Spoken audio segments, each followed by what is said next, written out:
سنتے ہیں اردو میں خصوصی اپڈیٹ۔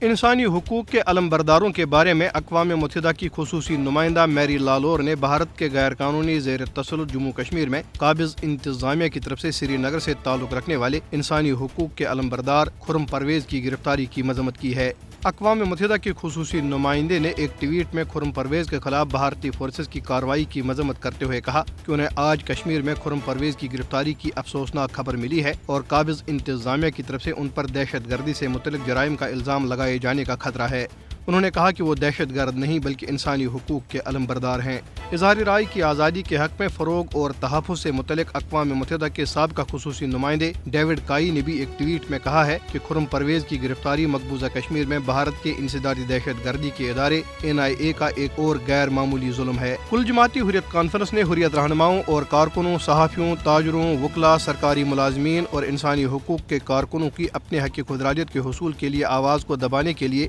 بدنام زمانہ بھارتی تحقیقاتی ادارے NIA کے تازہ مظالم کی لہر کی شدید مذمت کی ہے۔ حریت ترجمان نے NIA کے ہاتھوں انسانی حقوق کے ممتاز کارکن خرم پرویز کی غیر قانونی گرفتاری اور چند روز قبل معروف کارکن محمد آسن انتو پر قاتلانہ حملے کی شدید مذمت کی۔ انہوں نے کہا کہ بھارتی فسطائی حکومت کشمیریوں کی حق پر مبنی جدوجہد آزادی کو دبانے اور اسے عالمی افق تک پہنچنے سے روکنے کے لیے ظلم و تشدد کے تمام جابرانہ ہتھ کنڈے استعمال کر رہی ہے۔ انہوں نے مقبوضہ علاقے میں بھارتی فورسز کی طرف سے کشمیریوں کی نسل کشی، ماورائے عدالت قتل، جبری گرفتاریوں اور غیر قانونی حراستوں اور لوگوں کو ان کے بنیادی حقوق سے محروم کرنے پر بھارت سے جواب دہی کرنے پر زور دیا۔ خرم پرویز کا شمار مقبوضہ کشمیر کے سب سے جرأت مند اور نڈر انسانی حقوق کے کارکنوں میں ہوتا ہے۔ Khurram Parvez Jammu Kashmir coalition of civil society کے کوارڈینیٹر اور جبری گمشدگیوں کے خلاف ایشین فیڈریشن کے سربراہ ہیں۔ انہیں 2006 میں پرامن طریقے سے انسانی حقوق کے لیے اہم کردار ادا کرنے کے اعتراف میں ریبوک ہیومن رائٹس ایوارڈ سے نوازا گیا تھا۔